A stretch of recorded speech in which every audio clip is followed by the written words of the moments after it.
Selamat sore pemirsa, mantan Menteri Pertanian Syahrul Yassin Limpo menjalani pemeriksaan sebagai saksi pelapor dalam kasus dugaan pemerasan oleh Ketua Nonaktif KPK Firly Bahuri pada siang tadi. Syahrul Yassin Limpo membawa sejumlah dokumen untuk diperlihatkan ke penyidik.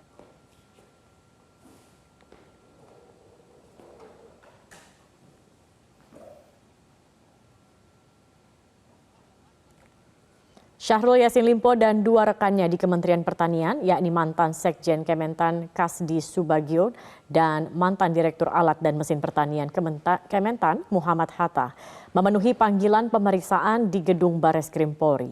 Pemeriksaan dilakukan setelah Firly Bahuri ditetapkan sebagai tersangka. Keterangan ketiga saksi diperlukan penyidik untuk memberkas perkara. Menurut pengacara Syahrul Yassin Limpo, Jamaluddin Kudubun, SYL membawa sejumlah dokumen untuk diperlihatkan ke penyidik. Jamaluddin belum mau mengungkap isi dokumen tersebut, namun diduga dokumen tersebut berkaitan dengan kasus pemerasan.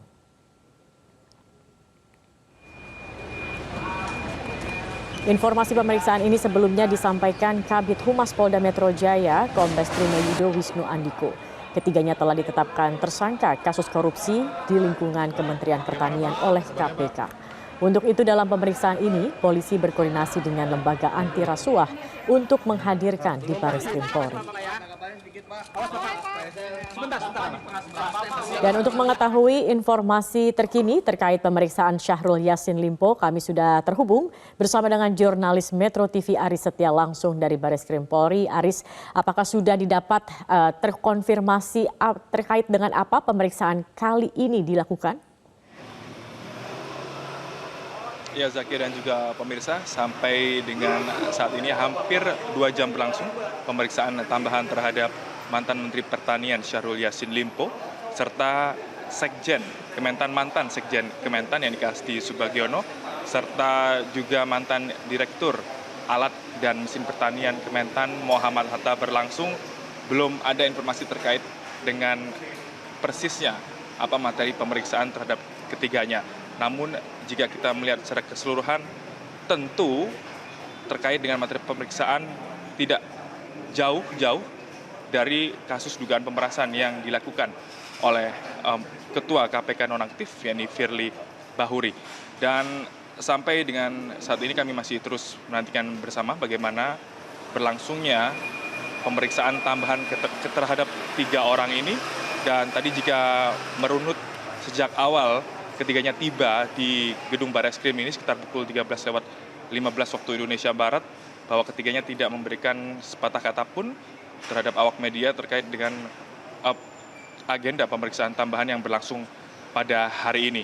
Dan selain itu juga, tadi juga selang sekitar setengah jam, bahwa kuasa hukum dari SYL, yakni Jamaluddin Kudubun, juga tiba di Bareskrim untuk mendampingi kliennya yang diperiksa hari ini, juga tidak memberikan informasi secara gamblang kepada awak media terkait pemeriksaan hari ini, namun dirinya berjanji nanti akan memberikan keterangan seusai pemeriksaan.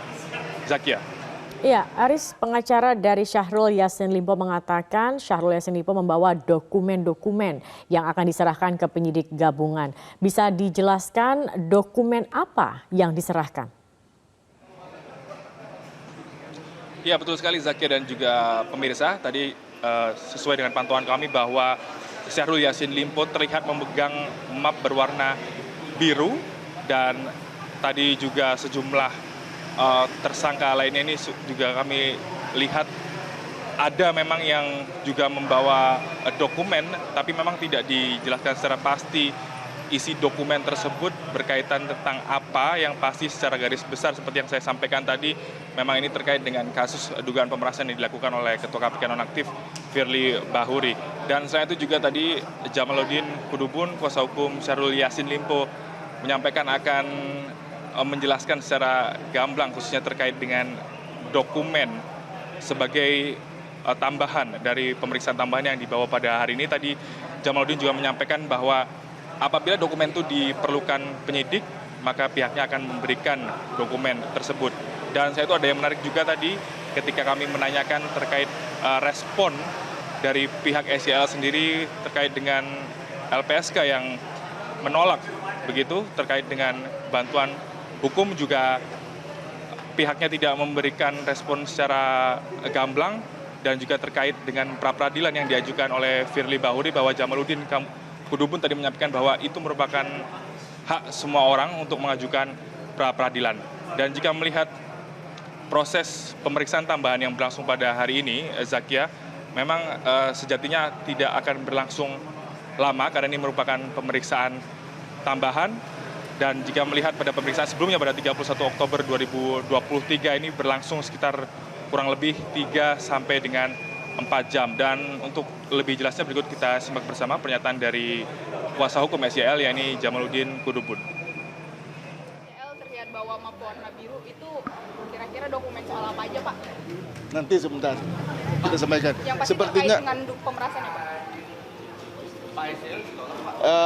yang jelas kalau ada dokumen-dokumen, nah nanti sebentar setelah kalau memang itu dibutuhkan akan disampaikan ke teman-teman penyidik. Kalau memang sudah diterima kita akan sampaikan kepada teman-teman media terkait itu. Izin soal Zakia, kita ketahui bersama bahwa Syahrul Yassin Limpo saat ini berstatus sebagai saksi korban khususnya dalam kasus dugaan pemerasan yang dilakukan oleh Firly Bahuri ini. Namun pihak kepolisian sendiri sampai dengan saat ini belum memberikan secara gamblang seperti apa kronologis kasusnya dan berapa nilai uang yang diterima oleh Ketua KPK nonaktif Firly Bahuri. Seperti kita ketahui juga sebelum pada Rabu 22 November 2023, Firly Bahuri telah ditetapkan sebagai tersangka oleh kepolisian. Penetapan tersangkanya ini dilakukan atas fakta-fakta penyidikan yang telah dikumpulkan secara lengkap oleh pihak kepolisian. Untuk sementara demikian, kembali ke Zakia di studio. Baik, Ari Setia, terima kasih atas laporannya. Jelajahi cara baru mendapatkan informasi. Download Metro TV Extend sekarang.